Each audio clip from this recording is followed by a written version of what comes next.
يا سيف. والله دكتور هذا مشط لحيتي. لا ما دي حركه ابو عمر دي، انتوا لا كلكم اتعلمتوها منه. والله هو نتعلم، الاصل. نتعلم من ابو عمر، بس هاي الشغلات شو هو اسمه الاصل. البوستيجيه. لا لغات الشيخ علي الدراجي برضه عاد بيسرح برضه لحيته كده نسوي له واهش، نسوي له واهش. ها ابو عمر شو سكتت ايش بيك؟ الله يحفظه ابو عمر جاهز يا اخي في اي موضوع. يلا يلا خليه يلا. يا انا الله. بحيي ابو عمر. ابو عمر على فكره هو بالنسبه لي هو اسد السنه، هو الوحيد الوحيد من بين محاوري اهل السنه والجماعه الذي عنده القدره وعنده الشجاعه ان ينقض كالاسد على دكتور اي حوار وعلى اي بس. دكتور الله يحفظك أبو العزة يا أبو ببثك علي. هذا، ببثك ابدا هذا دلع شوية بالله عليك. بس هو ثواني عيب منه. ثواني ثواني حتى بعد انت تستلم المايك وهو هم يرد. انا الان هاي امام 399 والبصر 400. يا اما اثبت ان المهدي عند الشيعه والسنه مولود، يا اما ابو عمر يثبت بانه غير مولود عند السنه والشيعه، ومن يثبت يبقى في الحوار، ومن لا يثبت بعد لا يصعد الحوار، وهذا تحدي. خلصت؟ اعمل ميوت. قاطعته بحرف واحد أنا. تفضل معك المايك. إخواني الأكارم من أهل السنة والجماعة، الدكتور المكرم الدكتور محمد دندايندينج، يعني مساء الخير باللغة الموزمبيقية. حبيبي يا دكتور. كلنا سمعنا من الضيف سيف أنه قال أن المهدي سلام الله عليه عنده. قال: وأما الحوادث الواقعة فارجعوا فيها إلى رواة حديثنا. قلنا له: سيد سيف، أخرج لنا هذا القول للمهدي من كتبك، ومن الذي نقله لكم من كتبكم. وأنا قلت له راح أعمل ميوت واسكت. رفض. ليش رفض؟ ما نعرف. الآن أكيد راح يقوي قلبه هو ويطلع لنا من كتبه أين قال المهدي سلام الله عليه. شوف كل الأدب والاحترام. وأما الحوادث الواقعة فارجعوا فيها إلى رواة حديثنا. يلا تشجع أمام جماعتك وسمع جماعتي من أهل السنة والجماعة أين قال المهدي ذلك في كتبك، مقولة المشهورة اللي صرعت مخنا فيها: وأما الحوادث الواقعة فارجعوا فيها إلى رواة حديثنا، لأنك أنت شرحت ما معنى وأما الحوادث الواقعة. أثبت العرش وثم انقش. أثبت لنا أن المهدي قال: وأما الحوادث الواقعة فارجعوا فيها إلى رواة حديثنا. رح أسكر المايك ورح أسكر صورتي ونسمع منك اسم الكتاب مع الجزء مع الصفحة مع السند مع المتن. انطلق دندايندينج. لله الحمد يا أهل الشيعة، والله افخروا يا شيعة بأنكم شيعة، افخروا. تعرفون لماذا؟ منذ 1400 عام والسنة منذ 1200 و190 عام يقولون بأن لا يوجد شيء اسمه المهدي مولود، وكما قال الذهبي هذه من التخريفات ولا يصدق بها عاقل. وطالبنا بهذا البث بأني أترك الحوار وأترك منصات الحوار ولا أرتقي الجيست ولا أفتح بث ولا وجود لي إن لم أثبت ولادة الإمام المهدي من كتب السنة والشيعة. وعلى شرط هذا التحدي على أبي عمر الشامي أن يثبت بأن المهدي غير مولود عند السنة وعند الشيعة، ويترك الحوار ويترك منصات الحوار. ماذا فعل أبو عمر؟ قال: شفتوا يا ناس، سمعتوا بعينكم يا ناس، شفتوا بودانكم يا ناس. يا ناس أبو عمر تحاورني بمجمل من ضمن الحوار شكل هذا السؤال: أين قال الإمام المهدي وأما الحوادث الواقعة وارجعوا بها إلى رواة حديثنا. من ضمن المناظرة ومن ضمن إثبات ولادة الإمام المهدي سجل هذا السؤال يمي، قل لي هذا السؤال عليك أن تجيب حتى أنا أيضا أطرح الأسئلة، لأن المهدي هو ليس شيعيا، الموضوع مشترك بين المهدي، بين السنة والشيعة. يا أبو عمر يا حبيبي، هل أنت مستعد الآن لهذا التحدي من قبل أصغر محاور عند الشيعة؟ ولا أقول بأني محاور، بل أنتمي إلى الحوار قليلا. هل أنت مستعد إلى هذا التحدي أم تقول درجن درجن درجن السلام عليكم ورحمة الله؟ تفضل. طبعا درجن درجن وفرجن فرجن وفخر المحققين وفخامة المدققين أبو عمر الشامي، بكل الأدب والاحترام ما قاطعته بحرف حتى قال لي تفضل. كبرني دكتور، حبيبي دكتور. بسم الله والاتكال على الله.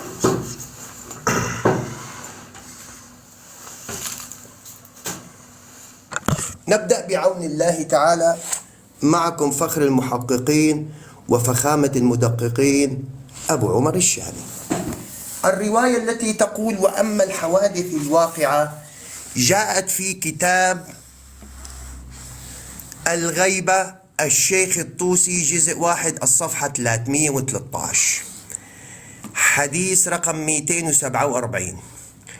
قال وأخبرني جماعة. من هم هؤلاء الجماعة؟ تحقيقي أنا.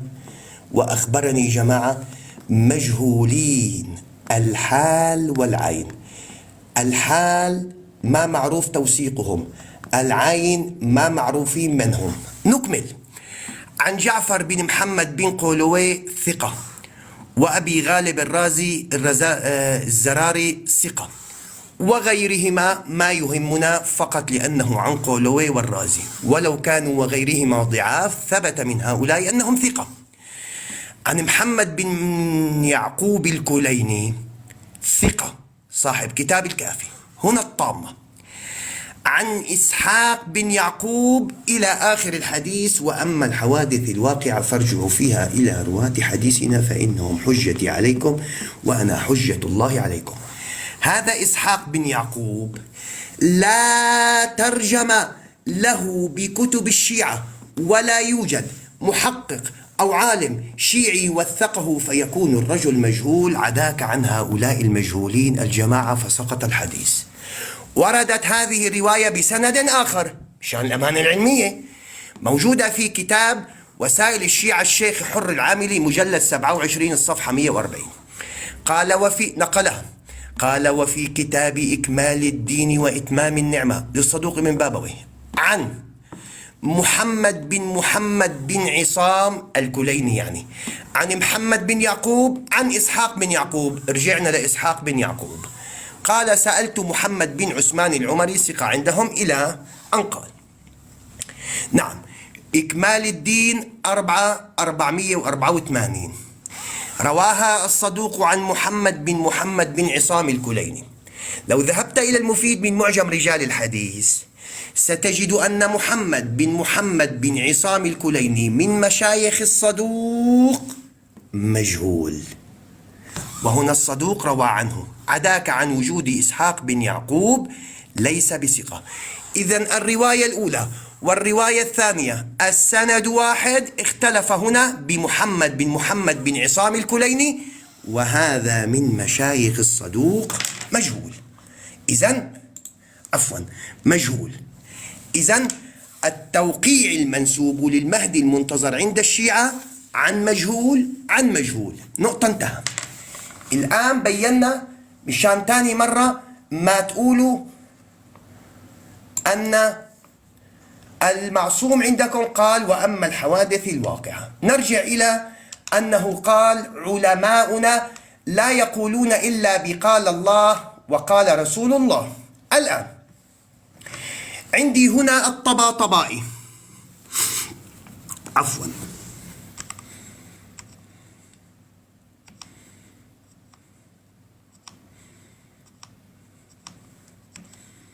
هذا الخميني في تحرير الوسيلة يقول مسألة 12 من الجزء 2 من الصفحة 241 قال لا يجوز وطء الزوجة قبل إكمال 9 سنين دواما كان النكاح أو منقطعا. وأما سائر الاستمتاعات كاللمس بشهوة والضم والتفخيز فلا بأس بها حتى في الرضيعة، ولو وطأها قبل 9 ولم يفضها لم يترتب عليه شيء. كل هالكلام ما في قال الله وقال رسول الله. يلا احفظوا معي، هذا الخميني قال بنفس هذه المسألة. شوفوا، وهذا الخوئي في مباني شرح العروة الوثقى قال بنفس الفتوى ولو في الرضيعة. كلهم ما جابوا قال الله وقال رسول الله. وهذا السبزواري في جامع الأحكام الشرعية قال والتفخيز فلا بأس به. وهذا عندهم السيستاني قال والتفخيز فلا بأس به. وهذا محمد الصدر الشهيد، السيد الشهيد محمد الصدر قال بنفس المسألة، وهذا الطباطبائي قال بنفس المسألة والتفخيز فجائز ولو كان في الرضيعة. وهذا الكلبلياكاني مدري شو اسمه قال لا يجوز وطئ إلى آخره حتى في الرضيعة. نعم إلى آخره. سؤالي لك الآن ورح أعمل ميوت. المسألة أمامك عند 7 أو 8 أو 10 من علمائك. أعيد عليك، رح أقرأ لك المسألة مشان تعطيني من أحد من أئمتك. مثلا هذا الطباطبائي قال لا يجوز وطء الزوجة قبل إكمال 9 سنين حرة كانت أو أمة دواما كان النكاح أو متعة، بل لا يجوز وطء المملوكة والمحللة كذلك. قال وأما الاستمتاعات بها عدا الوطء من النظر واللمس بشهوة والضم والتفخيز فجائز في الجميع ولو في الرضيعة. قلت أنت علماؤنا ما ينطقون إلا بقال الله قال رسول الله قال الإمام.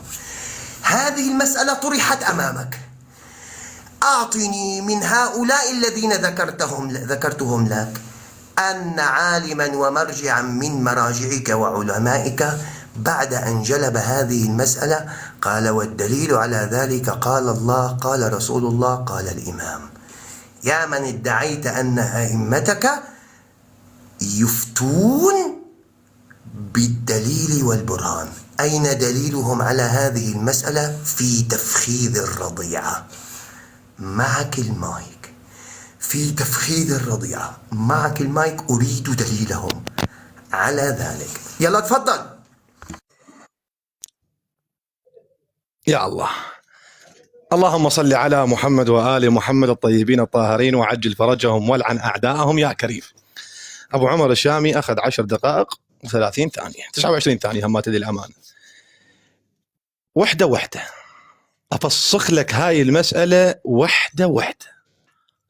طيب الآن أتى بالرواية أبو عمر الشامي، وأنا لم أتي بالرواية، هو الذي أتى بالرواية في كتاب الغيبة للشيخ الطوسي في المجلد الأول صفحة 313 أخبرني جماعة عن جعفر بن محمد بن قولويه وأبو غالب الزراري وغيرهما عن محمد بن يعقوب الكليني عن إسحاق بن يعقوب قال سألت محمد بن عثمان العمري رحمه الله أن يوصل لي كتابا قد سألت فيه عن مسائل أشكلت علي، فورد التوقيع بخط مولانا صاحب الدار عليه السلام.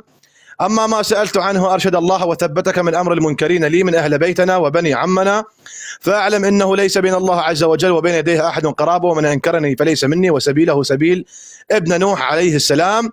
وأما سبيل عمي جعفر وولده فسبيل أخوة يوسف، وأما الفقاع فشربه حرام وإلى آخره، وأما الحوادث الواقعة إلى آخر الحديث. أبو عمر الشامي قال بأن إسحاق بهذه الرواية بن يعقوب رجل مجهول لا توجد له ترجمة. درقن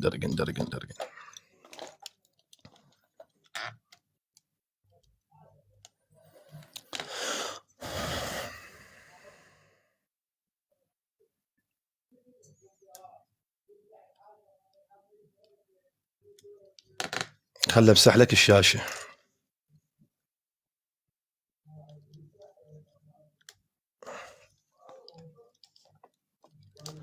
كتاب مصباح الفقاهة للسيد الخوئي، المجلد الثالث، صفحة 296، يقول: ومثل هذه الفروع ليس من شأنها جهة نقص من كل شخص، ولذا سئل إسحاق بن يعقوب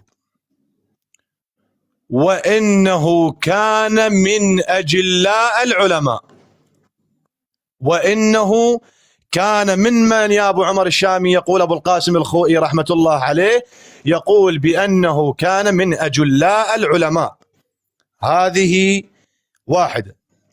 القضية الثانية يا أبو عمر الشامي، عندنا نحن الشيعة عندنا مباني رجالية ومباني أصولية. الآن يا أبو عمر الشامي سؤالي لك، سجل السؤال الأول على حسب هذا الكلام: ما هو الفرق عند الشيعة بين المباني الأصولية وبين المباني الرجالية؟ هذه القضية الأولى خلصنا من عندها يا أبو عمر الشامي. القضية الثانية يا أخوان، أتى أبو عمر الشامي وقال بأن عند الشيعة قضية تفخيذ الرضيعة عند السيد الخميني رحمه الله وعند السيد السيستاني في المسألة 12 لا يجوز وطئ الزوجة قبل إكمال 9 سنين دواما كان النكاح أو منقطعا، ولم يرد فيها نصا قال الله وقال الرسول. أبو عمر الشامي، القاعدة الأصولية عند السنة والشيعة: كل فعل مباح ما لم يرد فيه نصا. سؤالي الثاني لحضرة جنابك يا أبو عمر، أعطت الشيعة تحليلا بهذا: عليك أن تأتي من السنة أو من كتاب الله بالتحريم. كل فعل مباح ما لم يرد فيه نصا، الآن عليك أن تأتي بالتحريم من كتاب الله أو من السنة. بنفس القاعدة في كتاب المحلى بالآثار لابن حزم الأندلسي في المجلد الثاني عشر الصفحة 196 قال لا عفوا، في المجلد الثاني عشر صفحة 200 القول طويل: قال صاحبي أبو حنيفة إن مالكا فرق بين الوطء وفي ذلك يعقد النكاح بين الوطء، وفي بعض ذلك بملك اليمين، فقال: في من ملك بنت أخيه وبنت أخته وعمته وخالته وامرأة أبيه وامرأة ابنه بالولادة وأمه نفسها من الرضاعة وابنته من الرضاعة وأخته من الرضاعة، وهو عارف ليس جاهل، وهو عارف بقرابة منه، ثم وطأهن كلهن، يعني ليس من دون وطئ، ثم وطأهن كلهن عالما بما عليه في ذلك، فإن الولد لاحقا ولا حد عليه لكنه يعاقب. وقال أبو حنيفة: لا حد عليه في ذلك كله، ولا حد على من تزوج أمه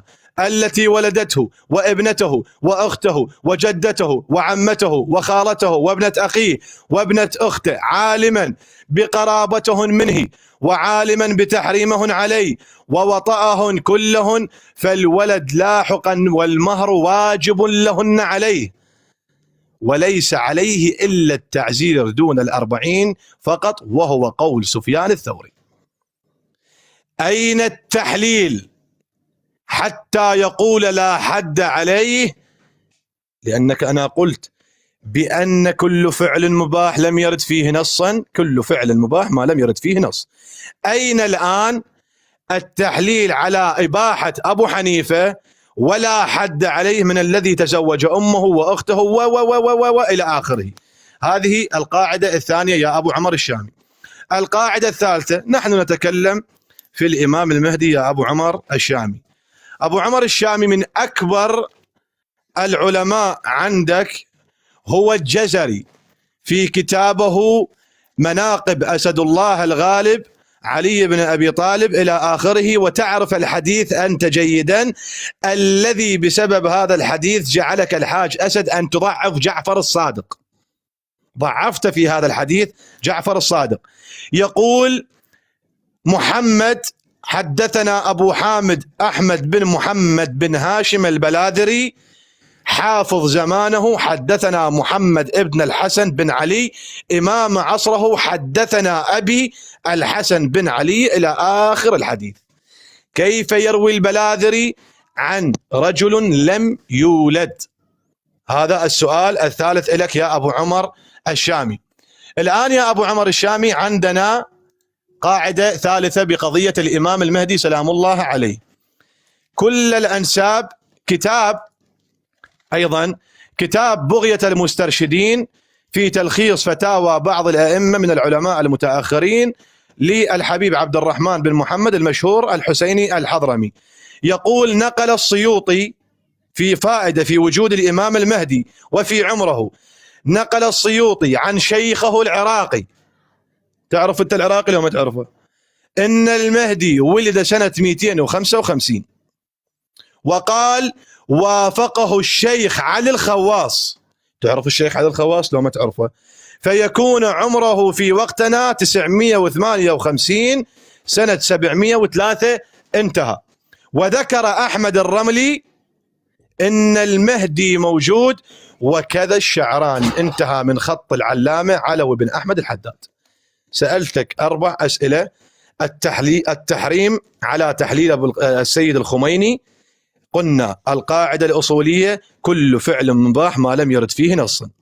أين التحريم من الكتاب ومن السنة؟ وأين الإباحة لأبي حنيفة الذي أباحها بأن لا حد عليه؟ وماذا تقول بالعلماء الذي قالوا بأن المهدي مولود؟ وإن قلت إياك وأن تقول كيف الخوئي يوثق إسحاق بن يعقوب، لأنك إن قلت هذا السؤال أصلخك على قصتك بأن تأتيني بتوثيق الفربري قبل الذهبي. إياك أن تلعب هذه اللعبة مع الصياد. تفضل أبو عمر الشامي.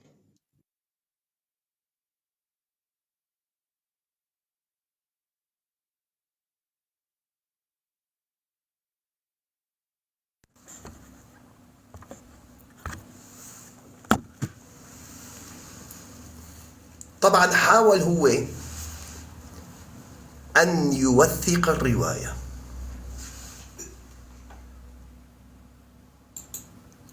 لكنه فشل أمامي أن يوثق الرواية.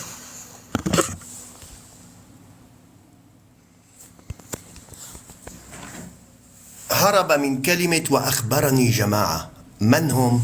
أنا قلت لك أنهم مجهولي الحال والعين. لماذا لم تسميهم لنا وتوثقهم لنا؟ من هم هؤلاء الجماعة؟ الطوسي قال وأخبرني جماعة.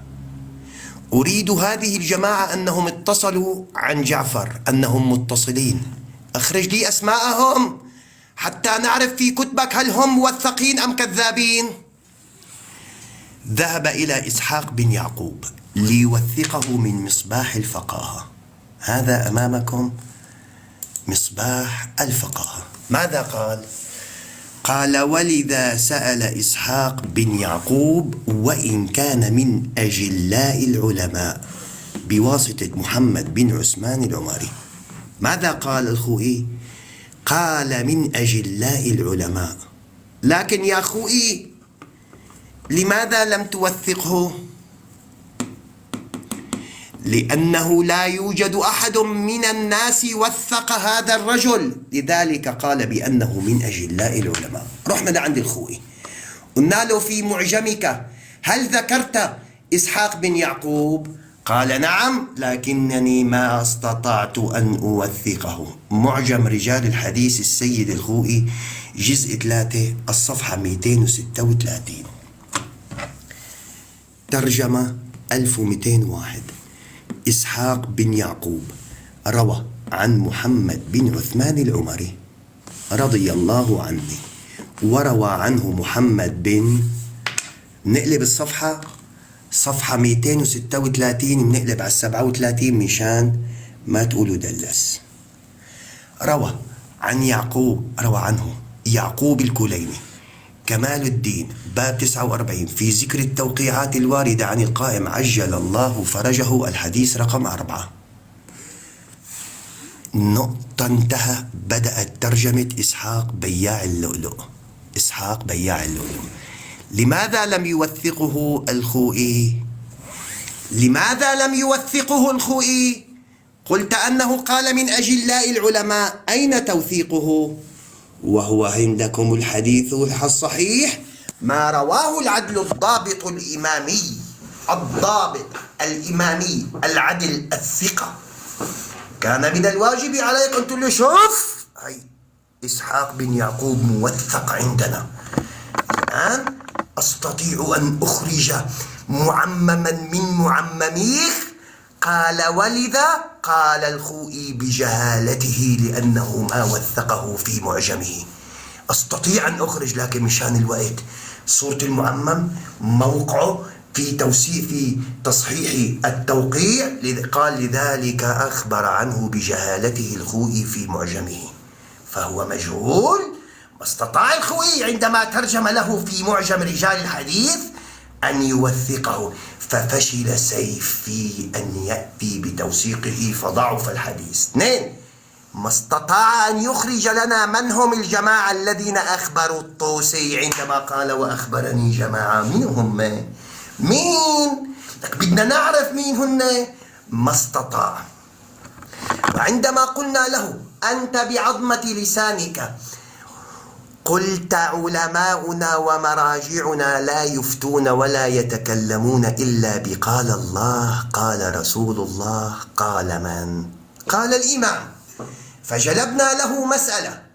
المسألة تقول وأما الاستمتاعات بما عدا الوطئ، الدخول، الفض، الجماع، يعني من النظر واللمس بشهوة والضم والتفخيز، فجائز في الجميع ولو في الرضيعة. بنت عم ترضع تيجي بتفخزها. قلنا له والعياذ بالله أين الدليل من القرآن والنبي والإمام؟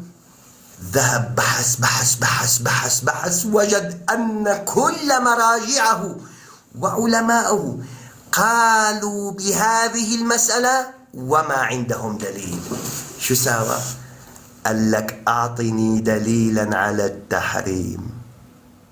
كل شيء مباح ما لم يأتي دليلا على تحريمه.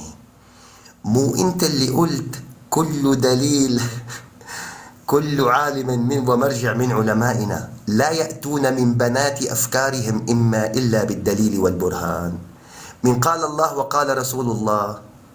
الآن أعيد عليك مسألة أبو حنيفة، أستطيع أن أخرجها على الكاميرا أمام الناس وأبين أين دليله على ذلك، وأبين المسألة من بابها لمحرابها، ثم أبين أن الإمام الأعظم أبو حنيفة أخطأ في أن جعل المتزوجة من أحد محارمه لا حد عليه. شوف نحن قديش أقوياء. الإمام أبو حنيفة أخطأ. هو ما يسترجي يخطئ الكلب الكلداني والسبزواري والطبطبائي والصدر والسيستاني والخميني والخامنئي. 9 أو 10 من علمائك قالوا بنفس هذه المسألة، ما يسترجي إنه يخطئهم، لكن ادعى أن علماءه وأئمته ماذا يفعلون؟ يأتون بالدليل. فقلنا له أين الدليل؟ وإذ ما شاف دليل شو ساوى؟ قال لي أعطني التحريم، أعطني التحريم. هذا وعلماؤه بنت عم ترضع من أمه بياخدها الرجل وبيفخزها يضع ذكره بين والعياذ بالله.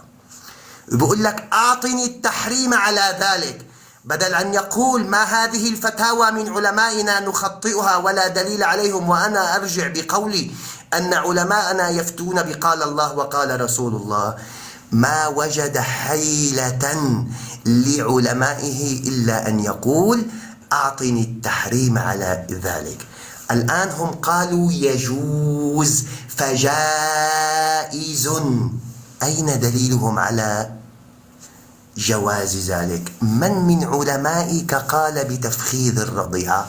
إذن الآن أنا أطالبك أنت، بما أن الزواج كان من عهد النبي إلى أن غاب مهديك، سؤالي لك، خلاص ضعفنا، وأما الحوادث ما تستطيع بعمرك تجيب لي توثيق إسحاق ولا محمد بن عصام الكليني. الآن السؤال لك، من هو الإمام من أئمتك أفتى بتفخيذ الرضيعة؟ أخرج لي إماما من أئمتك. يلا سيف تشجع، أخرج لي إماما من أئمتك قال بتفخيذ الرضيعة. 12 إمام، اختر إماما من أئمتك أجاز تفخيذ الرضيعة حتى نقول إن أئمتك وعلماءك قاموا واستدلوا على تفخيذ الرضيعة برواية الإمام المعصوم. ما استطعت أن تأتي لنا،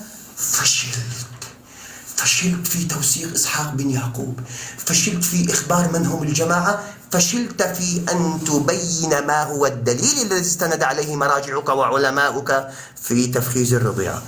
بص رواية عن المعصوم ابدأ بتفخيذ الرضيعة. يلا طلع لي الرواية على السريع، اسم الكتاب والجزء والصفحة. يلا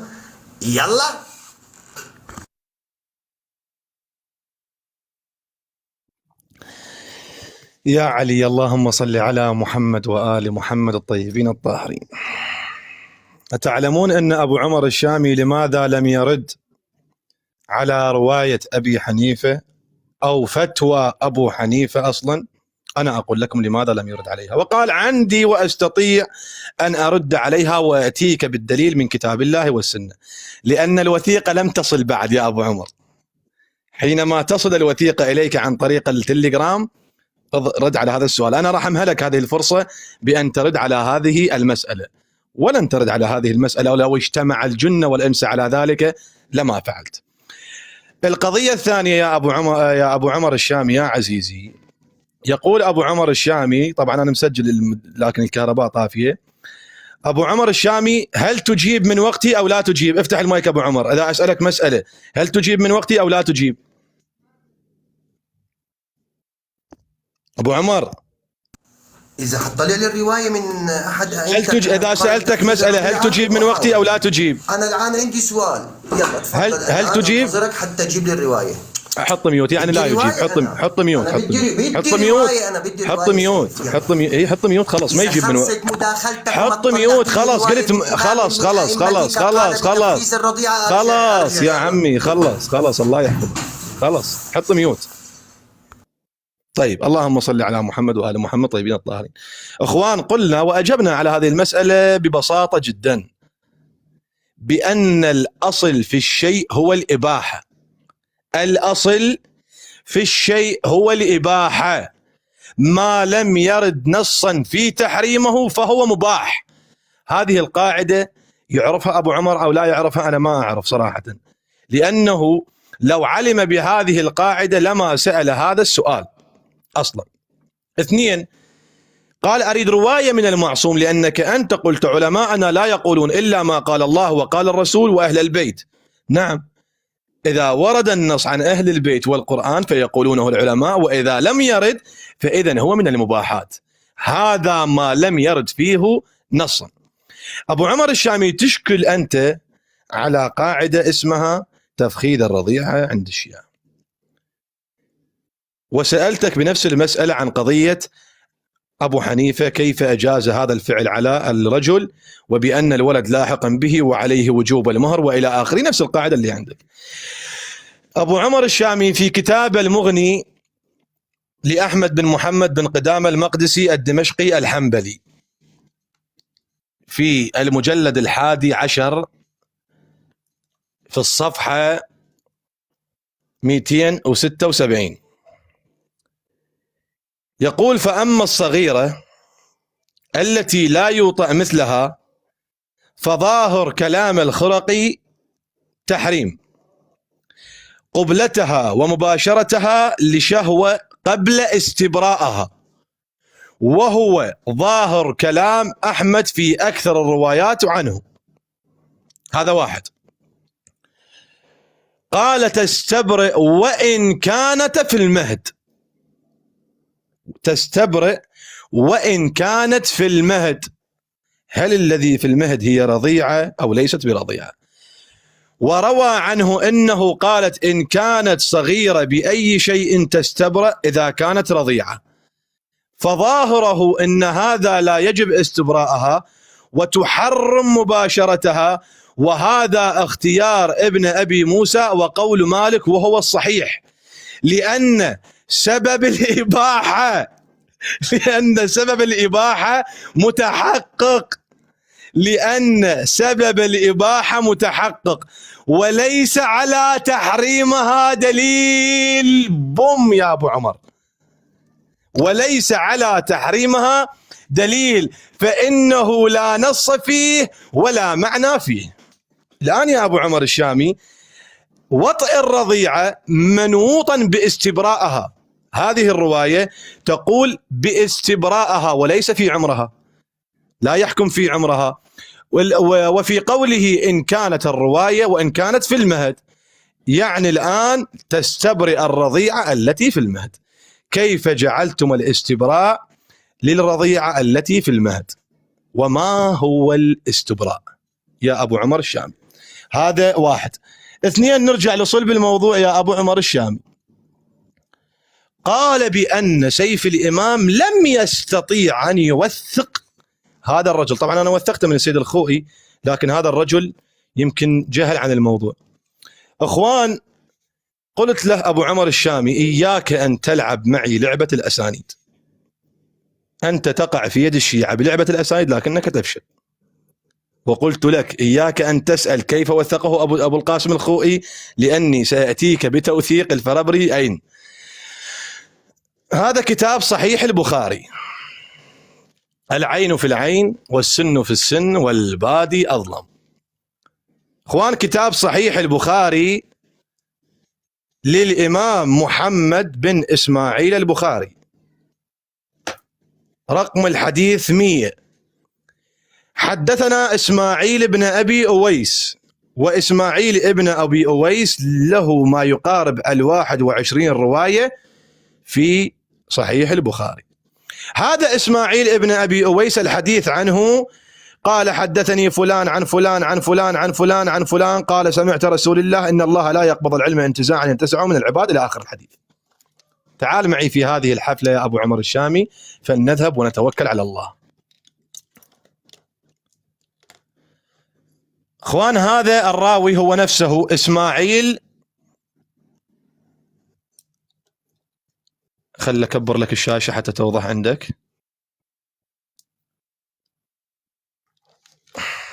خاف يقولون مو هو. إسماعيل ابن عبد الله ابن عبد ابن أويس ابن مالك ابن أبي عامر. الشهرة إسماعيل ابن أبي أويس الأصبحي. الرتبة صدوق يخطئ.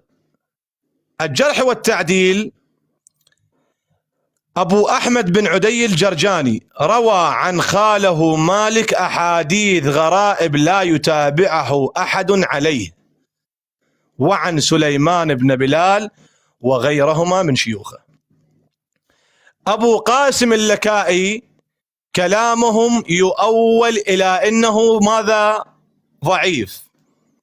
أبو حاتم الرازي شيخ العلماء الذين يضعفون ويصححون محلة الصدق، وكان مغفلا، ومرة كان ثبتا في حاله ومرة كان من الثقات. حلو. أحمد بن حنبل لا بأس به. أحمد بن شعيب النسائي صاحب كتاب النسائي أحد الصحاح الستة عند السنة يقول ضعيف مرة وليس بثقة. الدارقطني يقول لا أختاره في الصحيح.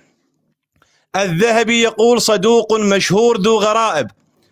النضر بن سلمة المروزي يقول كذاب، كان يحدث عن مالك مسائل ابن وهب. سيف بن محمد الثوري كان يضع الحديث.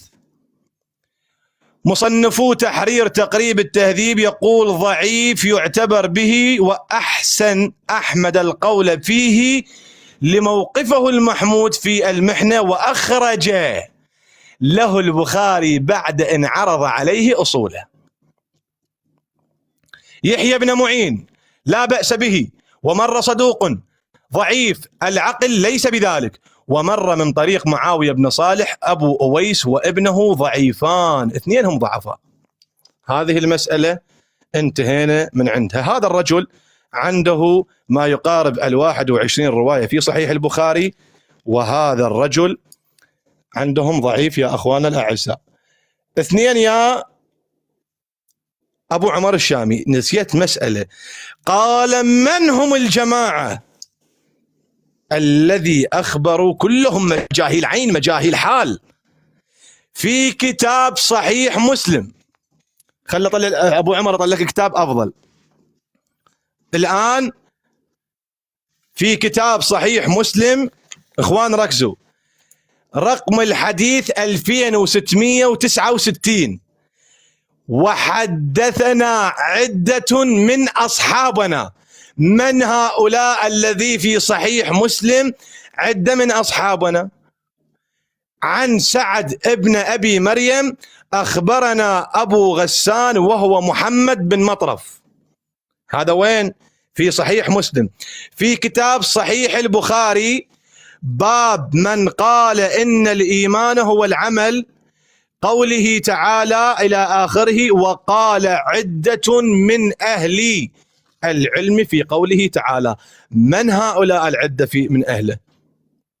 من هؤلاء العدة من قوله؟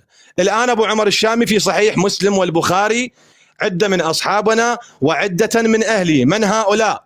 واحد. اثنين، إسماعيل بن أبي أويس ضعيف بالمجمل، كيف تروون عنه 21 رواية في البخاري؟ السؤال الثالث، قلنا بأن ما لم يرد فيه نصا فهو مباح، أين التحريم على هذه القاعدة الذي هي عند الشيعة بتفخيد الرضيعة؟ أربعة، عندكم الاستبراء للرضيعة، الاستبراء للرضيعة، وقال أبو موسى إن سبب الإباحة متحقق، تترك كلام علمائك إن سبب الإباحة متحقق وليس على تحريمهما دليل، فإنه لا نص فيه ولا معنى، لا نص فيه ولا معنى. هل هذه القاعدة تنطبق على السنة والشيعة أم فقط على الشيعة؟ اثنين يا أبو عمر الشام. ثاني كده يا سيف، يا سيف نعم. معلش عيدها من ثاني كده يا ابني بعد إذنك. أحفر لك كاميرا على المصدر دكتور حتى تبين. لا لا انا عايز اسمعها من وشك. لا لا لا افتح كاميرا انت يا سيف. افتح لك كاميراني. افتح كاميرا انت واقرا. طيب. افتح كاميرا انت واقرا. يقول أبو موسى وقول مالك وهو الصحيح، لأن سبب الإباحة متحقق وليس على تحريمها دليل، فإنه لا نص فيه ولا معنى نصا. انتهت المسألة. ما لم يرد فيه نصا على تحريمه فهو مباح. هذه قاعدة عند السنة والشيعة، إذا كان أبو عمر جاهل فيها فهذه مو مشكلتي، يراجع علماءه. الآن أبو عمر الشامي الرجل ذكي في تسجيل الأسئلة، عليه أن يجيب على هذه الأسئلة كلها. أبو عمر الشامي بقت مسألة واحدة، ما هي الطريقة الشرعية لإثبات ولادة المولود عند السنة أو عند الشيعة؟ ما هي الطريقة؟ ركز في السؤال، ما تفتح لي مايك صيح. شفتوا يا ناس؟ ما هي الطريقة الصحيحة في إثبات شرعية المولود؟ تفضل أبو عمر، معك المايك.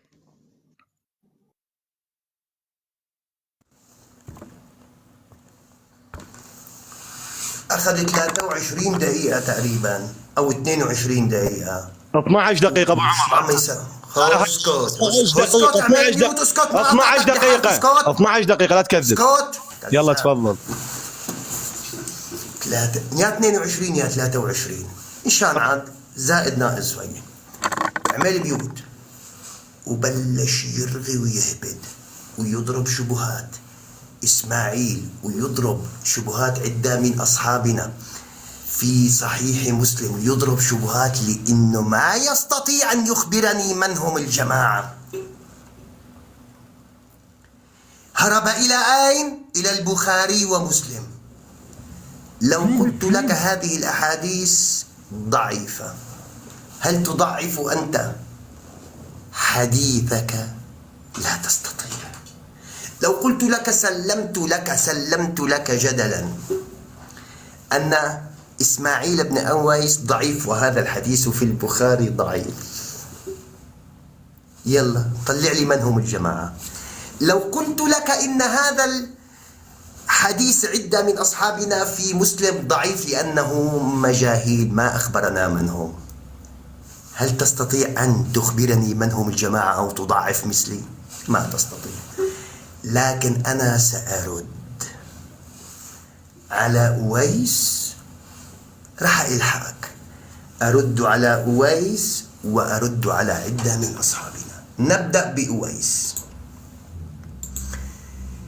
يقول الحافظ ابن حجر رحمه الله العسقلاني في مقدمة الفتح صفحة 388، سأقرأ الكلام بهدوء خلي الناس تفهم.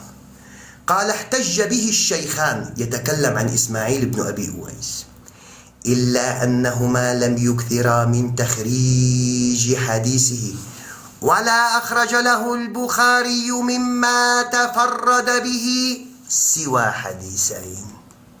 إذن البخاري كان يأتي له من باب الشواهد والمتابعات، بمعنى أن الرواية كانت تأتي بنفس المتن عن الثقات ثم يستشهد ويتابع عليها إسماعيل بن أويس. بوم، شفت؟ مالك عرفان شو في موجود بالبخاري إلا إنك بدك تقول أويس. إذن البخاري كان يأتي له من باب الشواهد والمتابعات. وأما مسلم فأخرج له أقل مما أخرج له البخاري، وروى له الباقون سوى النسائي، فإنه أطلق القول بضعفه. من؟ النسائي. وروى عن سلمة بن شبيب ما يوجب طرح روايته.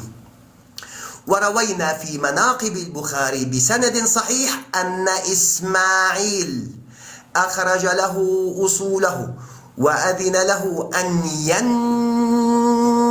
ينتقي منها. شوفت؟ هاي اللي انتقى منها البخاري كلها صحيحة. وأن يعلم له على ما يحدث به ليحدث به ويعرض عما سواه. قال: وهو مشعر بأن ما أخرجه البخاري عن إسماعيل من صحيح حديثه لأنه كتب من أصوله، وعلى هذا لا يحتج بشيء من حديثه غير ما في الصحيح. بعد الصحيح لا يحتج بحديثه لأن البخاري ينتقي ما صح من حديثه من أجل ما قدح فيه النساء وغيره، إلا أن يشاركه فيه غيره فيعتبر به. إذن بالاعتبارات والشواهد والمتابعات يكتب حديثه، من أجل ذلك انتهى. قال: فإسماعيل بن أبي أويس متكلم فيه بكلام قادح وجرح مفسر ما يستوجب التوقف في قبول حديثه، وقد أخرج له البخاري 17 حديثا تقريبا، ولم يخرج له مما تفرد به كما تقدم في كلام الحافظ. فالكلام في هذين الحديثين فقط اللي تفرد هي. قال: لأن ما سواهما إما توبع عليه وإما روى له البخاري ما يشهد له من طريق آخر. بوم، إذن البخاري يروي له من طريق آخر. وقد قال الإمام البخاري، شوف سؤال عن أويس: كان إسماعيل بن أبي أويس إذا انتخبت غربلت وانتخبت واخترت من كتابه نسخ تلك الأحاديث لنفسه، وقال: هذه أحاديث انتخبها محمد بن إسماعيل من حديثه.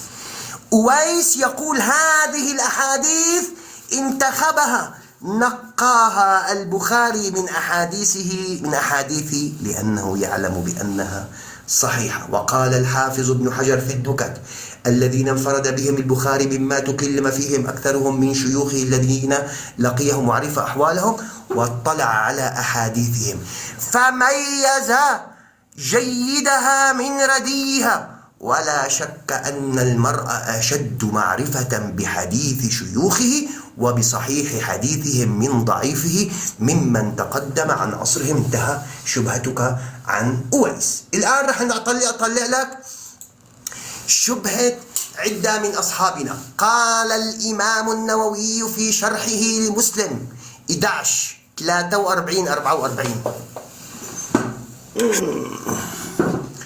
قال: وحدثني بعض أصحابنا عن عمرو بن عون قال: حدثنا خالد بن عبد الله عن عمرو بن يحيى عن محمد بن عمرو عن سعيد بن المسيب قال الغساني وغيره: هذا أحد الأحاديث 14 المقطوعة في صحيح مسلم. قال القاضي: قد قدمنا أن هذا لا يسمى مقطوعا، إنما هو من رواية المجهول. رواية مجهولة. ليش؟ لأنه قال: وحدثني بعض أصحابنا. يلا بنيجي على اللي بعدها. قال: من رواية المجهول. شو يعني؟ هل لا نقبلها؟ قال: وهو كما قال القاضي ولا يضر هذا الحديث. ليش لا يضره مع أنها مجهولة عدة من أصحابنا؟ قال: لأنه أتى به متابعة. الله أكبر. بوم. يعني هناك نفس هذا الحديث من غير عدة من أصحابه وقد ذكره مسلم من طرق متصلة برواية من سماهم من الثقات. نقطة انتهى. تروح وتشرق وتغرب إسحاق بن يعقوب: ما أخبرتنا من الذي وثقه، وأخبرني جماعة ما أعطيتنا من هم. وحتى لو قلت هاي الجماعة مجهولة لكنه اتصل عن محمد بن إسحاق بن عصام الكليني أيضا مجهول عند المفيد. وين الرواية أن أحدا من أئمتك قال بتفخيذ الرضيعة؟ يا من جوز علماؤك تفخيذ الرضيعة وما وجدنا إماما من أئمتك قال بتفخيذ الرضيعة. هل سمعتني أنا أقول كل علمائي إذا أتوا بفتوى يأتون بقال الله وقال رسول الله؟ دائما أنا أقول كل عالم يفتي بفتوى لم يأتي بقال الله ولا قال رسول الله ولا أثر عن الصحابة أو أهل البيت أو زوجات النبي فلا يعد كلامه نضرب به عرض الجدار بسبب عدم وجود الدليل. الآن أنت جلبت لك علماءك أعطوا بتفخيذ الرضيعة بدون دليل، لك أنت عاجز. لك قل أمام الناس لا يوجد دليل عندهم، وأنا أخطأت عندما قلت إن علمائي ومراجعي لا يقولون إلا بالدليل من قال الله وقال رسول الله وقالت الأئمة. لك اعتذر. لكم مثلي تقول أن أبو حنيفة أخطأ بذلك، ولك اعتذر قل أنا أخطأت لأنهم ما عندهم دليل. اثنين، والله رح أعطيك قد ما بدك اهبد وارغي، قد ما بدك. الهبد اللي عملته والرغي كله أنا رديته بإسماعيل ورديته بعدة من أصحابنا بأنهم أتوا في المتابعات، وجاء في عدة من أصحابنا نفس المتن عن الثقات بدون عدة من أصحابنا. إذن هو أورده من باب الشواهد والمتابعات. أريد توثيق إسحاق بن يونس، أريد من هم الجماعة الذين روى عنهم الطوسي، أريد إماما من أئمتك قال بتفخيذ الرضيعة. ما جلبت لي اعتذر أمام الجميع على قولك إن أئمتك علماءك ومراجعك يفتون بالدليل والبرهان من قال الله وقال رسول الله. 3 أشياء ما جلبتم، أنا راح أنزل وشوفوا كيف جلب رواية عن مجاهيل وادعى أن مراجعه يستفتون بالدليل وما عندهم دليل. يلا 3 نقاط. أريد من هم الجماعة، وهل توبعة عن غير هذه الجماعة؟ أريد توثيق إسحاق بن يعقوب اللي عجزت أمامي أن توثقه. أريد رواية من أحد أئمتك قال بتفخيذ الرضيعة. معك المايك.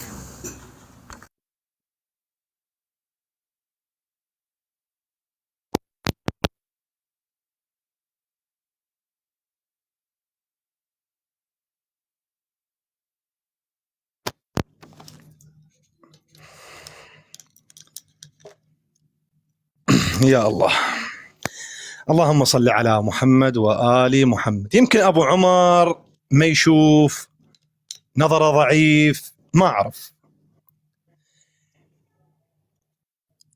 نرجع لنفس المصدر، مصباح الفقاهة، السيد الخوئي، الجزء الثالث، صفحة 296. بعد مصباح الفقاهة، السيد الخوئي، الجزء الثالث، صفحة 296. ماذا يقول؟ ومثل هذه الفروع ليس من شأنها جهة نقص من كل شخص، ولذا سأل إسحاق بن يعقوب، وإن كان من أجلاء العلماء بواسطة محمد بن عثمان العمري الذي هو من السفراء الإمام عليه السلام عن الحوادث التي هي متجددة، فأجاب بإرجاعه إلى السفراء والعلماء. والله جاوبناك على هذه المسألة. 2، قال بأن، هل نظرتم يا أهل السنة ويا شيعة كل روايات التي نأتي في فلان بها ضعيف في البخاري، قالوا يأتي فيها البخاري من المتابعات والمشاهدات، من الشاهد والمتابعات، وهذه من المعلقات، وهذه من المنكرات. إذن ما هو الصحيح من صحيح البخاري؟ إذا كانت من المعلقات، وهذه من الشواهد، وهذه من المتابعات، وهذه من المنكرات، وهذه من روايات شهاب الدين عن الزهري، إذن ما هو الصحيح في البخاري؟ وكيف جعلتم اسمه الجامع الصحيح المسند لرسول الله صلى الله عليه وآله وسلم؟ 2، الرواية يا أبو عمر الشامي تقول لي من هم العدة من أصحابنا، وهل الرواية أتت بهذا السند؟ أنت نفسك الذي قرأتها بسندين، أنت نفسك الذي قرأتها بسندين. في كتاب أساس الحكومة الإسلامية للسيد الحائري في الصفحة 155 يقول: والسند الثاني لرواية إلى إسحاق بن يعقوب كاد أن يكون قطعيا، حيث يرويه جماعة عن الكليني، والطريق الأول يدعم ذلك، فيكون صدور هذه الرواية عن الكليني موردا للإطمئنان الشخصي. هذا 1. 2، يا أبو عمر الشامي، سألتك عدة مسألة، قلت لك ما هي الطريقة الشرعية لإثبات المولود؟ ما أجبت. ما يعرف أخوان، أبو عمر ما يعرف ما هي الطريقة الشرعية لإثبات المولود. 2، السؤال الثاني، ما هي مباني أخذ الحديث عند الشيعة؟ ما يعرف ما هي مباني أخذ الحديث عند الشيعة. والله وبالله وتالله أنا أتحداك منا إلى يوم القيامة أن تعرف هذه القاعدتين. هذا 1. 2، قلنا له بأن في كتب السنة إخوان ما كان عندي فهو عندك. إذا ناقضت شيئا على المسيحي أو على اليهودي أو على البوذي أو على آخره، فيكون هذا الشيء لا وجود له في كتبك، فتنقض على هذا الشخص. كيف يوجد هذا الشيء في كتبك؟ لكن إذا كان هو عندك وعندي، هل تستطيع أنت إنكاره؟ كما قلنا عند أهل السنة، طبعا كلام أحمد بن حنبل وهو الصحيح، يقول فإن قيل طبعا هذا كتاب زاد المعاد إخوان لأبي بكر بن أيوب الزرعي المعروف بن قيم الجوزية، يقول فإن قيل فهل تمنعون من الاستمتاع بالمستبرئة؟ ما أعرف أنتم جاي تفهمون هذا الكلام مال علماءكم لو لا. فإن قيل فهل تمنعون من الاستمتاع بالمستبرئة بغير وطئ في الموضع الذي يجب فيه الاستبراء؟ قيل أما إذا كانت صغيرة لا يوطأ مثلها. حلو، فهذا لا تحرم قبلتها ولا مباشرتها. لكم أشق هدومي مباشرة، إذا عندنا تفخيذ مباشرة عندكم زواج. وهذا منصوص لأحمد في أحد الروايتين عنه، واختاره أبو محمد المقدسي وشيخنا وغيرهما. فإن قال إن كانت صغيرة فبأي شيء تستبرئ إذا كانت رضيعة؟ قال في رواية تستبرئ بحيضة. بالله عليكم سمعتوا لكم مرة من المرات وحدة بالمهد تحيض؟ ما أعرف. وإن كانت تستبرئ بحيضة إن كانت تحيض، وارد هذا الشيء بالمعجزات يحدث. تستبرئ بحيضة إن كانت تحيض، وإلا 3 أشهر إن كانت ممن توطأ وتحبل. هلو، هاي شنو هاي؟ أنا ما قاري هاي. وتحبل. وقال أبو محمد فظاهر هذا إنه لا يجب استبراءها ولا تحرم مباشرتها. انتهت الحفلة. لا يحرم مباشرتها ولا يجب استبراءها. هذا ما يوجد في كتبك.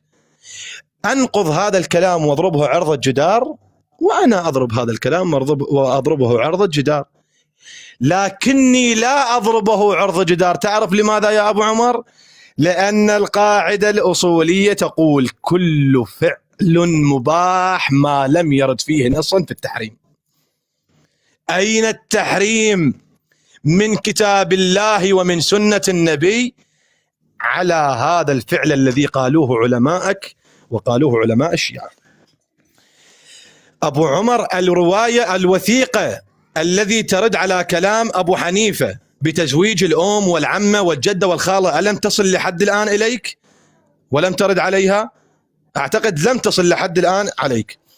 الآن يا أبو عمر الشامي عزيزي، حتى نختصر الوقت على المشاهدين ولا يكون في الكلام ملل، يقول أبو عمر الشامي، طبعا سقط الرجال، أنا أشكرك أبو عمر الشامي، سقطت عدة من البخاري ومسلم مرة ثانية، لا تسموهن صحاح، بل قولوا كالكافية الشيعة يردون فيها أحاديث، وقولوا كبحار الأنوار يأخذون منه الصحيح، وقولوا كالاستيعاب والإرشاد عند الشيعة يأخذون الصحيح ويتركون الضعيف. إذن لا يوجد كتاب عندكم اسمه صحيحا من الجلاد إلى الجلاد. انتهت هذه المسألة. لا حد يجي من السنة بعد هذا اليوم، لا حد يجي من أهل السنة يقول عندنا كتاب صحيح من الجلدة إلى الجلدة.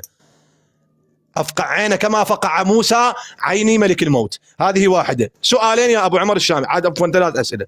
ما هي الطريقة الشرعية لإثبات المولود؟ 1. ما هي مباني أخذ الحديث عند الشيعة؟ علماءك الذي قالوا في ولادة الإمام المهدي لماذا لم ترد عليهم؟ علماءك الذي قالوا في ولادة الإمام المهدي ماذا تقول عليهم؟ هذه 3 مسائل يا أبو عمر الشامي.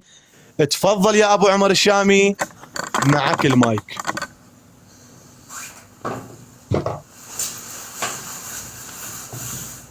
كبرني دكتور، كبرني. تقول لي ما وصلت إليك.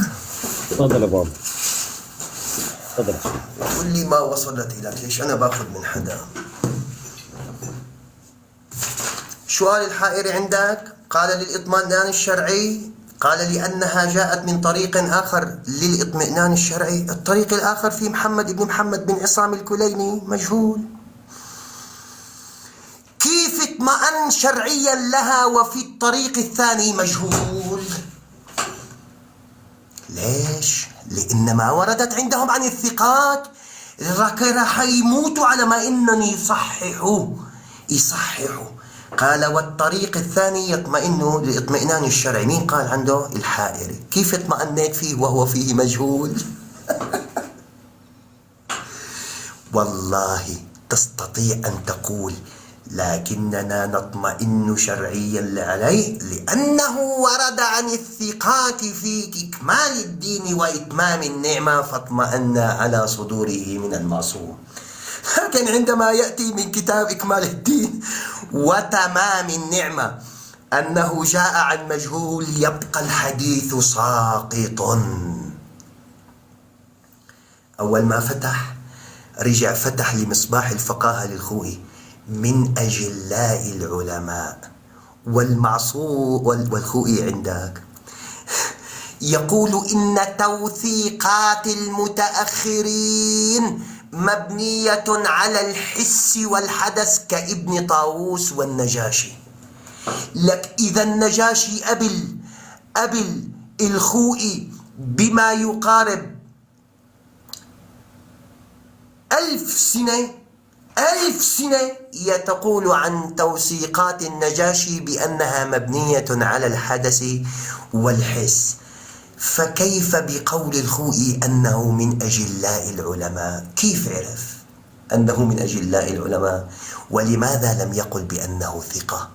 ليش اللي قبله واللي قبله واللي قبله قال بأنهم ثقة؟ ليش هاد ما قال عنه ثقة؟ ليش وقت رحنا على معجم الخوئي ما وثق إسحاق بن يعقوب؟ تعرف ليش؟ بس قل لي ليش ما قال بأنه ثقة؟ ليش؟ لأنه رح يجي ناس يقولوا كيف وثقته أنت؟ ما حدا نطق بكل الدنيا ثقة، كيف وثقته أنت؟ بعد 1300 سنة رح يجي الخوئي ويوثق. وثق مين؟ واحد قبله 1300 سنة.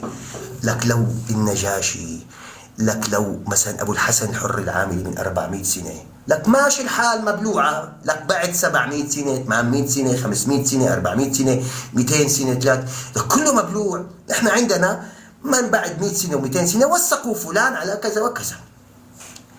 هذا ما وثقه لا قبل 200 سنة ولا بعد 700 سنة. يقول هو طبعا جاب لي من كتاب المغني لابن قدامة المقدسي الفتوى اللي أنا أعطيتك إياها تبع الخميني تقول عن الأمة أم الحرة؟ عن الأمة أم عن الحرة؟ عن الحرة. الزوجة ما قال بأنها أمة. الفتوى اللي أنا ضربتك إياها عن الحرة. شوفوا سيف شو ساوى، راح جاب لي فتوى عن الأمة. ليس المغني الكتاب. لا تقاطع اي بالضم مو المغني. يلا شوفوها. قال مسألة 6379. قال مسألة قال ومن ملك أمة لم يصبها ولم يقبلها حتى يستبرئها بعد تمام ملكه لها بحيضة إلى آخره. أنا ما جلبت لك عن الأمة، ليش أنت رحت جبت فتوى عن الأمة؟ ليش؟ يقول هنا قال ومن ظاهر كلام أحمد وفي أكثر الروايات عنه قال تستبرأ وإن كانت في الماء. وين الروايات؟ بدنا نشوف هل هذه الروايات صحيحة؟ هل كل عالم بما ينسب لعالم آخر نقول له تمام؟ قد تكون الرواية ضعيفة.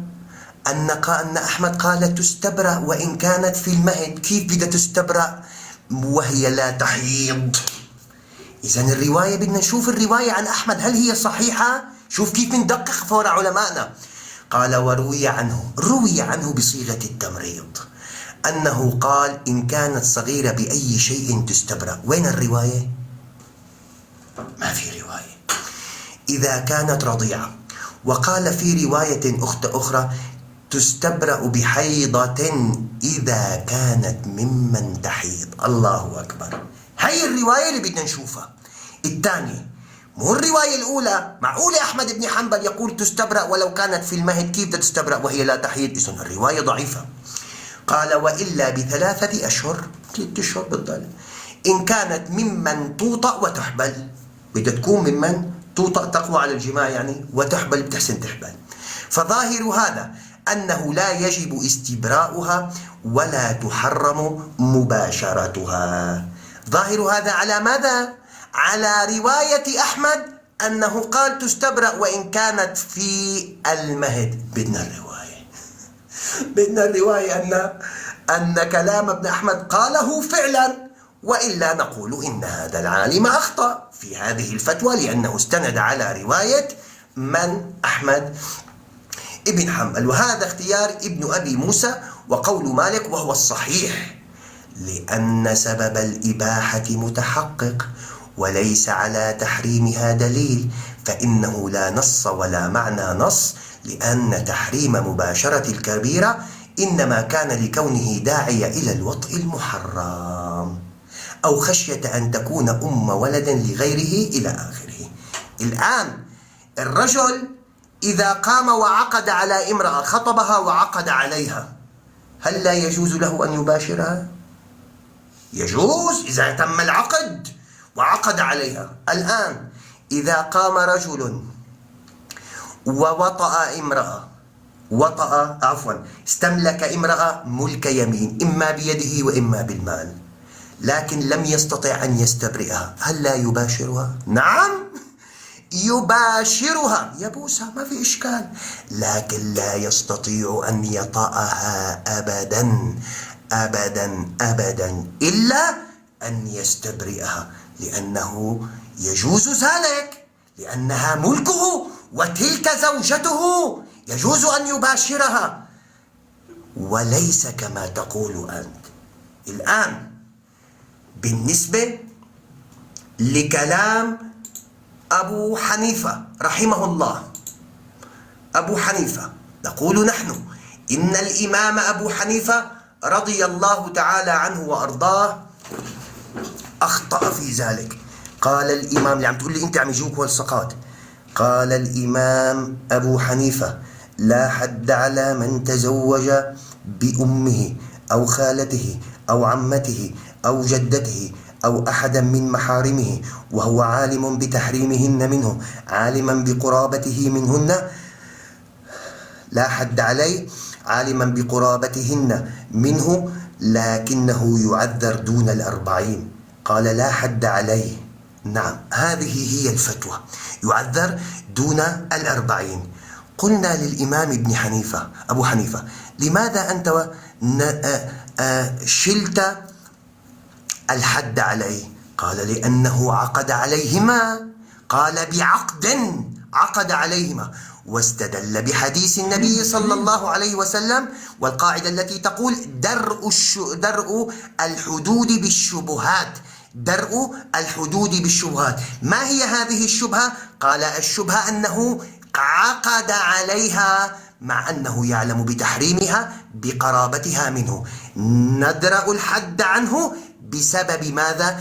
بسبب أنه تزوجها. قال أهل العلم إن الإمام أبو حنيفة أخطأ بذلك لأن عقد النكاح على زوجته، شايف عم يبعثوا لي وأنا عم أحكي، هن عم يبعثوا لي وأنا عم أحكي.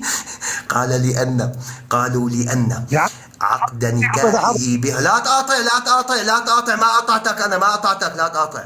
قالوا لأن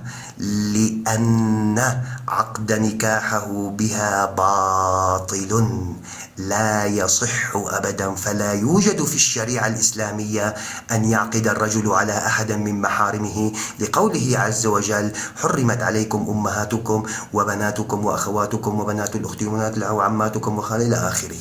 شايف كيف خطأ علماؤنا ابن تيمية؟ الآن آخر مداخلة، أقسم بالله إذا بتفتح من عندك وبتعطيني توثيق ابن إسحاق بن يعقوب رح أضل، ما بتعطيني توثيق إسحاق بن يعقوب ومن هم الجماعة رح أنزل.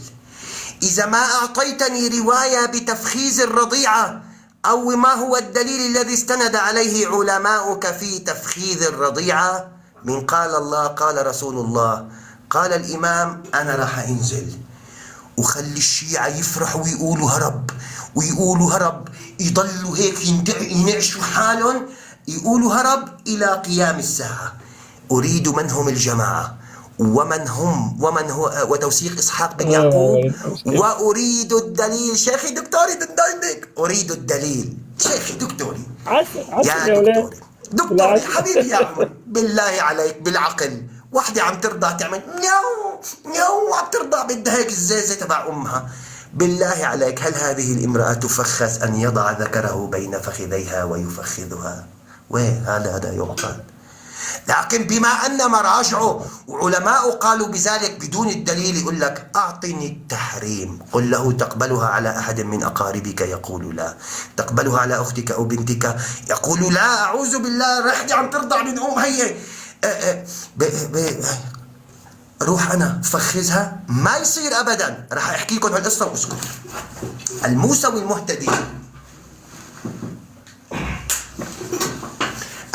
المهتدي قال: كنت أنا والخميني في أحد الأسفار، فدخلنا إلى بيت فقدموا له إحدى النساء. أستطيع أن أخرجها على الكاميرا. نعم، قدموا له إحدى النساء فقال لها: أنت؟ قالت: أنا. قال التي بين يديك. فأخذ الطفلة ما يقارب 2 أو 3 سنوات. قال: ودخل بها إلى غرفة، وأنا بالليل أسمع عواءها وعويلها. في الصباح قدموا لنا الفطور. فنظر إلي الخميني وقال: أظن أنك استهجنت ما كان في الليل. قال: يا إمام أنتم من تفتون وأنتم من تقولون. قال: اسمع يا موسوي، يجوز الاستمتاع ولو في الرضيعة. قال: فسكتنا وفطرنا. وبعد هذا الرجل اهتدى وترك دين التشيع، وهو إيراني من جماعة الموسويين. الآن أريد منك 3 شغلات. الجماعة من هم؟ توثيق إسحاق بن يعقوب. أريد رواية من أحد أئمتك بتفخيذ الرضيعة. والله أعطيتني رح أضل، ما أعطيتني رح أهرب. وروح يا شيعة، رح أهرب. مع السلامة. يا الله، كبرني دكتور، الله يحفظك. اللهم صل على محمد وآل محمد الطيبين الطاهرين. الرجل أبو عمر قام يسولف قصص يا أخوان. قال: حط ميوت أبو عمر. ما في صوت عندي. شو لك عندي؟ ما في صوت. حط ميوت أبو عمر. ما في صوت. حط ميوت. صوت عندي. حط ميوت. شكرا. حط ميوت. عليك الطلاق إن ما سمعت. راح حط ميوت. حط ميوت. ولا كلمة أنت في حفظك. والله ما أعطيتني من هم الجماعة وتوثيق إسحاق بن يعقوب ورواية بتفخيذ الرضيعة عن الإمام إلا أعطاك. حط ميوت. ما يمشي الحال، تهربوا. حط ميوت. ابدأ من الآن. من هم الجماعة؟ حط ميوت. حط ميوت. أخبرني من هم الجماعة. ولا كلمة. حط ميوت. ويا ريت لو تغلق الكاميرا. شفت اخوان باعوا. انا قبل اول ما صعد ابو عمر قلت لكم احاوره وراح انزع القمصله. وبالفعل نزعت القمصله. واذا بقى وياي بعد نص ساعه خليه ينزع حتى التيشيرت، اقسم بالله. هذا واحد. ابو عمر قام يسولف قصص. ذهب الخميني رحمه الله الى ايران، والشيخ الموسوي تسنن والى اخره. ابو عمر لا يعلم بان الجمهورية الإسلامية الإيرانية الآن في الوقت الحاضر، اللهم يحفظها بحق محمد وآل محمد، هي في الأصل دولة سنية بحتة، وتشيعت بسبب العلامة الحلي رحمه الله. إذا كنت تسولف قصص، هذه واحدة. فإيران اللي أنت تتكلم عنها هي دولة أصلها سنية، وتشيعت بسبب العلامة الحلي رحمه الله. الحمد لله والمنة لله. أولا اسقط صحيح من هم الجماعه دكتور. اذا ابو عمر يقاطع ينزل. اذا ابو عمر الشامي يقاطع ينزل. ابو دكتور اخذ 15 دقيقه ما قاطعت. اذا يقاطع ينزل. دكتوري هي ثالث مداخله. من هم الجماعه؟ اذا يقاطع ينزل. اذا يقاطع ينزل. الى متى اذا تقاطع تنزل، لا تهرب. لا ابو عمر اذا تقاطع تنزل. من هم الجماعه؟ اذا تقاطع تنزل. اذا تقاطع تنزل. ما عاد في دكتور لو تكتمل لو تنزل ارد بمداخلته ويصعد. لو تكتمه لو تنزله ارد بمداخلتي. صراحه ابو عمر مقابلات اي الله يحفظك دكتور، هذا الاصل عندك. انت طيب مستحيل. انا الان من هم الجماعه؟ راح تخلص مداخلته. من هم الجماعه؟ اكتم. لا بعد استوني بديت. هلا بالطبق اكتب. يلا من هم الجماعه؟ اكتب يا ابو عمر يا دكتور، اذا ما يكتم ينزل. بس يقاطعني ينزل. بس يقاطعني ينزل. بس يقاطعني ينزل. بس يقاطعني ينزل. اذا تقاطعني تنزل واخليك تنزل على التيشيرت. اولا والله ما اعطيتني من هم الجماعه حتى اقاطعك. يلا دكتور هذه مو وضعيه ترى، نريد نجاوب احنا الله يحفظك، نريد نستدل بكلام. احنا في حوار علمي مو في تهريج. حبيبي مو في تهريج. مو في تهريج. مداخلات وعم اقول له من هم الجماعه. مو في تهريج. ابو عمر لا تهرج، انت الان في منصه علميه وليس تهريج. تهريجك سوي ببثك مو يمي. تهريجك ببثك لا تقاطع، هذا راح يعيد الوقت. راح اعيد الوقت كله. حبيبي دكتور الى متى وهو يقفز؟ هنعيد الوقت. لحظه بس يا سيف. ابو عمر حبيبي خليه معي دكتور. والله العظيم الجمهور ذكي وباين. جيبوا ما يجاوبش عادي وجيبوا البعد. خلي يحكي دكتور. حبيبي يا دكتور عم تطيل المناظرات وانا عم اقول له سيد سيف من هم الجماعه، واعطني احدا من قال من ائمتك بتوثيق اسحاق بن يعقوب، ثم اعطني روايه بتفخيذ الرضيعه من احد ائمتك الاثنى عشر. 12 امام. معقوله يا ناس ما في امام من ائمته قال ان هناك روايه بتفخيذ الرضيعه؟ يلا اكتم. هاي سمعتهن الاسئله بمداخلتك. سمعتهن هاي الاسئله بمداخلتك. اكتم حبيبي اكتم. خلي الريد. انت جاي تسولف. انت الان في منصه علميه مو تهريج. تهريج سوي بثوثك مو بث الدكتور. المنصه العلميه تمام. تجيب على اسئلتي. اسكت يا دكتور محمد. دكتور محمد اذا قاطع ابو عمر الشامي انا ساكت ربع ساعه. الكل يكتب له ساكت ربع ساعه. اذا ما يسكت ابو عمر ينزل اكمل مداخلته ويصعد. انت معلش جاوبه يا سيف يا عمي. خل مداخلتي. لا انا لازم بسؤالين ما جاوبهن. تعريف المباني عند الشيعة بياخذ الحديث، وما هي الامور الشرعيه بولاده المولود. غلس علي كنا ما سمعهم. دخلني بمباني. اسكت يا اما ينزل يا اما دكتور لا يخرب الحوار. هذا اللي يخرب الحوار. هذا يريد يخرب الحوار يا دكتور. لو ينزل له اكمل مداخله. لو دكتور محمد هذه مو وضعيه. هذا اللي يخرب الحوار. انا ربع ساعه كاتب ما قاطعته. سرد بما هرد. اكتم بابا. توثيق اسحاق بن يعقوب. اكتم جاي يدقون عليك ادري. اكتم يا ابو عمر. اكتم يا اما تكتم يا اما ينزل. دكتور اخر مره هاي راح اكتب. إذا تفتح المايك تنزل. إسحاق بن يعقوب. إذا تنزل مايك تنزل. إذا تفتح المايك تنزل. واغلق الكاميرا هماتين الله يحفظك. طيب نرجع من بداية الأمر. الرجل الآن أخوان لا يعلم بأن كتاب ابن قدامة المغني لابن قدامة اللي قال المغنية هو أصلا كتاب فقهي بنوا عليه أحكام شرعية. من أنت أمام ابن قدامة وتضعفه وتخطئه؟ من أنت؟ من أنت وتجتهد أمام العلماء المتقدمين؟ اترك أمامه هذا. دكتور ينزل والله ينزل. بدك أنت تخبرني والله دكتور إذا ما ينزل أبو عمر الشامي هذا الهروب من عنده. هذا هروب من أبو عمر. أبو عمر أنت حرام تحاور طفل شيعي. انت حرام تحاور طفل شيعي. من هم الجماعه؟ طفل شيعي ما تحاور انت. طفل شيعي ما تحاور اسحاق بن يعقوب. طفل شيعي ما تحاور انت. لا انا جلادك ابو عمر. انت في قبضتي. انت في قبضتي والله اطحنك طحن. باع شيعي من يحاور يجلد. بلش بشوفه يجلد والله اطح. اسكت باو مداخلتي ولا كلمه ما اتجاوز عليه. باو اتجاوز عليه. اكتم ولا كلمة لازم اخذ مداخلتي. انا حيتكلم كلمه. شفتوا يا شيعة ما يسترجي يجاوبني. معطاني لذلك هذا رجل فاشل. انت الفاشل. انت يلا هرب. يلا درقن. يلا درقن. اذا لا تجي بعد تقول صحيح البخاري ولا صحيح مسلم. سقطت الكتب السنية الصحيحة عند السنة. بأن الكتب الصحيحة عند السنة البخاري ومسلم سقطوا سقطة المكري. أنا جعلناك تسقط البخاري. أنت دكتور لازم ينزل. هذا مو انصاف.